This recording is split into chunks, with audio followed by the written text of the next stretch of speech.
Un saludo a todos los que nos seguís en esta serie La Biblia y sus manuscritos. En este quinto episodio continuamos estudiando el texto hebreo que llamamos masorético.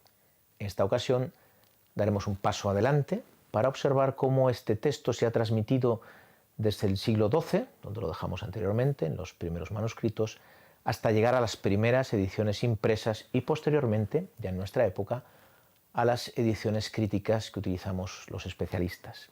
El trabajo de los masoretas, especialmente el de la escuela tiberiense de Aarón ben Asher, se impuso rápidamente dentro del mundo judío, hasta el punto de que a partir del siglo XII la inmensa mayoría de los manuscritos de la Biblia hebrea contienen ya un texto vocalizado según el sistema tiberiense y dotado de masora.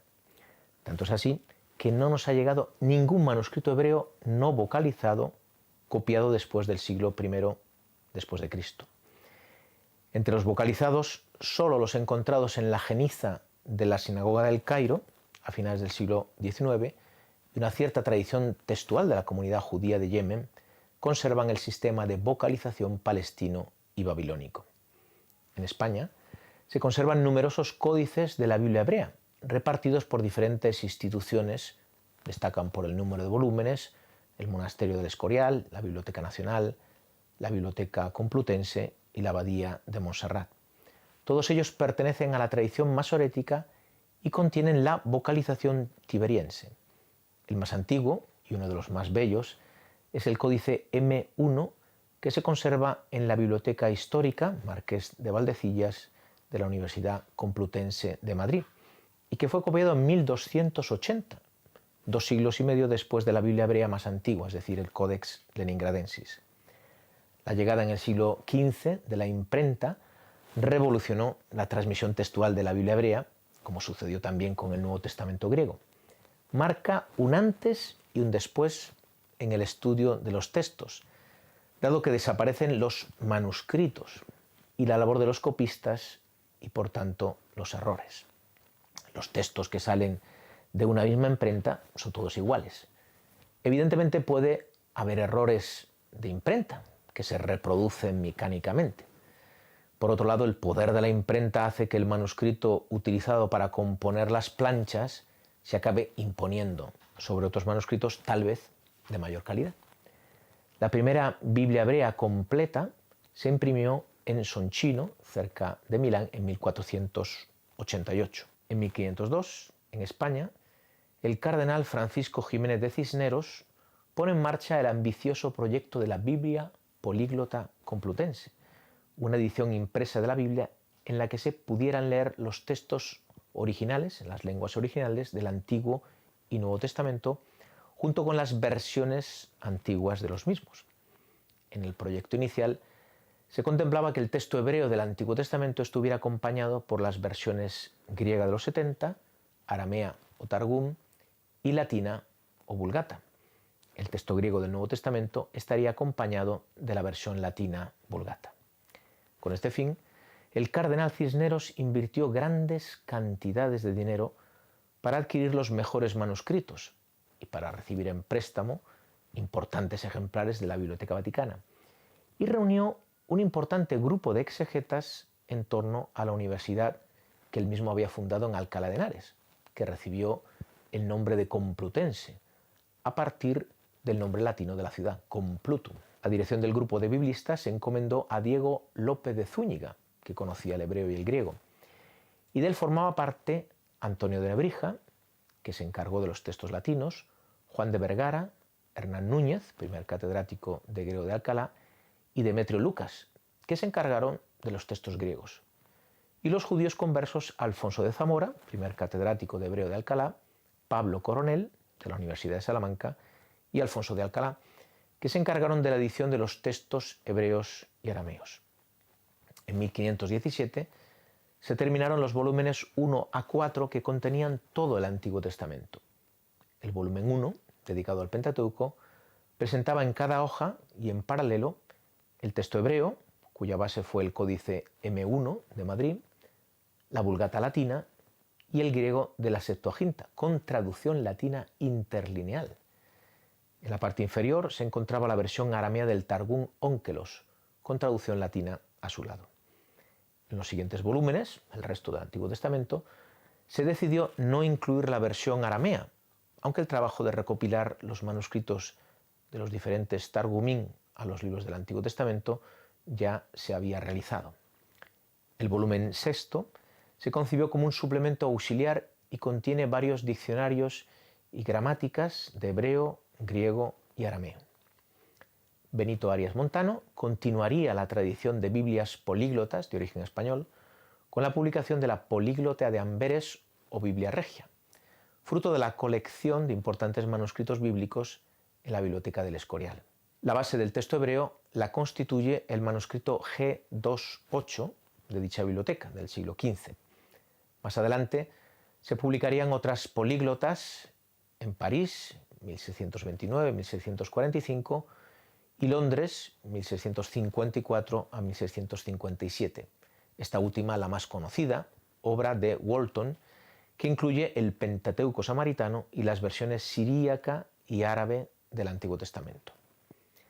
En el mundo judío, después de la Biblia de Son Chino, 1488, se comenzó a imprimir la Biblia hebrea acompañada de la traducción aramea de los Targumín y de comentarios medievales al texto hebreo, lo que sería conocido como Biblia rabínica. La primera edición salió de la imprenta de Daniel Bomberg en Venecia, 1516-1517, aunque la más conocida fue la segunda edición, que incluía la Masora, obra de Jacob ben Hayim, publicada también en Venecia, 1524 a 1525. Esta edición se convirtió en el Textus Receptus, es decir, el texto aceptado y usado por todo el mundo judío, y hasta bien entrado el siglo XX, el texto de la Biblia hebrea usado por los exegetas de todas las confesiones. Pasemos a estudiar ahora los pasos que se dieron ya en el siglo XX para alcanzar una edición crítica de la Biblia hebrea, es decir, una edición que partiera de los mejores manuscritos, de los más antiguos o de los más cercanos al texto original. Durante el siglo XIX, la posibilidad de disponer de una Biblia rabínica en casa o en cualquier biblioteca favorecía el trabajo de los biblistas. Sin embargo, trajo consigo una serie de problemas desde el punto de vista de la crítica textual. En efecto, no se sabe en qué manuscrito se basó la segunda Biblia rabínica e incluso se sospecha que pudiera combinar diferentes manuscritos y hasta incorporar cambios a partir de las opiniones del editor. Ciertamente no hablamos de un trabajo crítico.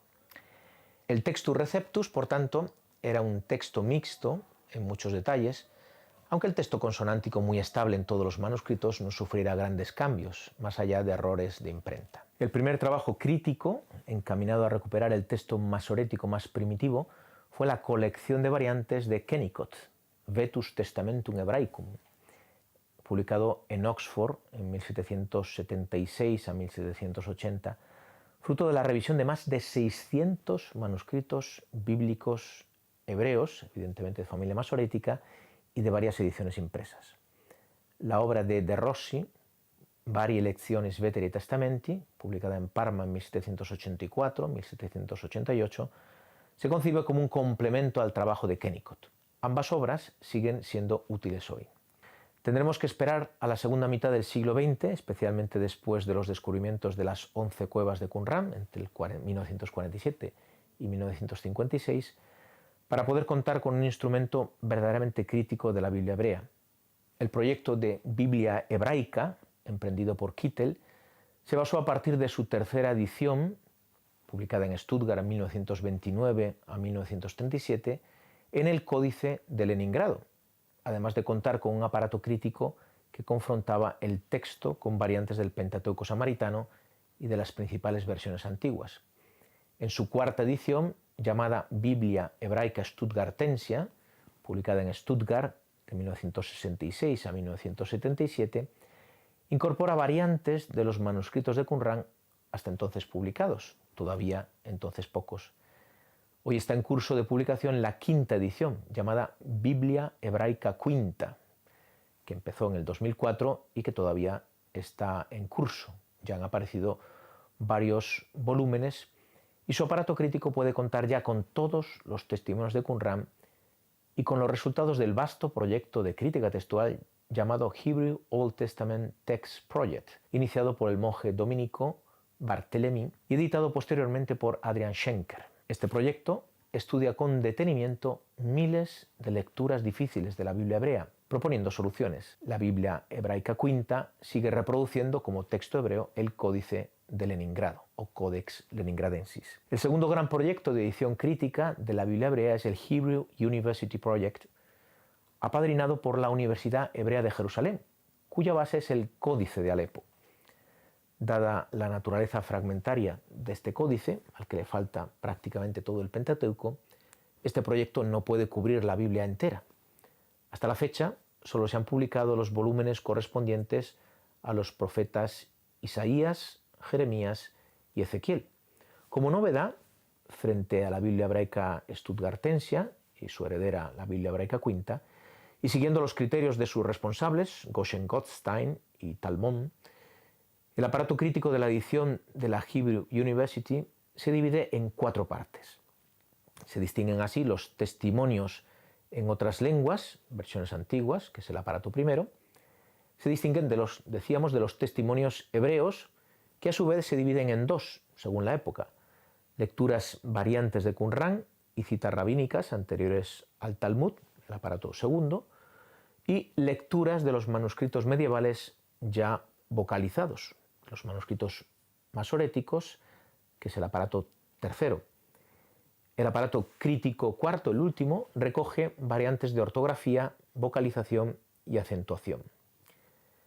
El tercer y último gran proyecto de edición crítica de la Biblia hebrea se distingue netamente de los 2 anteriores por su pretensión de proponer un texto crítico o ecléctico.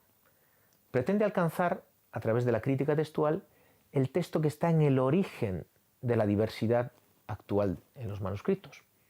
Este es el ambicioso objetivo que persigue The Hebrew Bible, a Critical Edition, editado por la Society of Biblical Literature, la Sociedad de Literatura Bíblica, que hasta ahora solo ha publicado el libro de Proverbios, además de algunos capítulos de otros libros como ejemplo. El problema se plantea en aquellos libros o secciones de libros en los que parece evidente que las tradiciones manuscritas testimonian ediciones diferentes de un mismo texto, como es el caso de los libros de Jeremías o Jueces. En estos casos, la Hebrew Bible, a Critical Edition, probablemente presentará en paralelo ambas ediciones, como ya lo ha hecho en el ejemplo que ha publicado de un capítulo de Jeremías. Los 2 proyectos mencionados anteriormente, por el contrario, renuncian al objetivo de un texto ecléctico, es decir, un texto reconstruido a partir de los mejores manuscritos, conscientes de las aporías que presenta, y proponen ediciones diplomáticas de un manuscrito, es decir, imprimen el texto de un determinado códice, dejando para el aparato crítico las variantes. Hasta aquí el estudio del texto hebreo llamado masorético, al que le hemos dedicado 2 episodios. En el siguiente episodio estudiaremos otra tradición hebrea del Antiguo Testamento que no es judía, la de los samaritanos. Os emplazo para entonces.